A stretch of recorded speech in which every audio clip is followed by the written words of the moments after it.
குடும்பம் ஆசீர்வதிக்கப்படுகிறதற்கு ஒரு நபர் சரியா இருந்தா போதும். ஒரு தகப்பன் நல்ல ஒரு பக்தி உள்ளவராக, கீழ்ப்படி உள்ளவராக, தெய்வ பயம் உள்ளவராக, விசுவாசம் உள்ளவராக இருப்பாரானால் அந்த தலைவன் நிமித்தம், ஒரு தகப்பன் நிமித்தம் குடும்பத்துக்கு சந்ததிக்கு ஆசீர்வாதம் போகுது.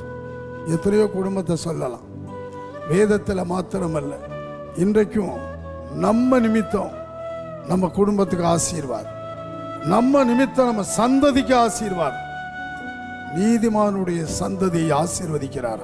ஒரு நபர் நீதிமானாய் இருப்பார்களானால், நீதியை செய்வார்களானால், அவர்கள் நிமித்தம் சந்ததி சந்ததி போய்கிட்டே இருக்கும். இன்றைக்கு உங்க குடும்பம், உங்க நிமித்தம் குடும்ப ஆசீர்வாதங்களை பார்க்கலாம்.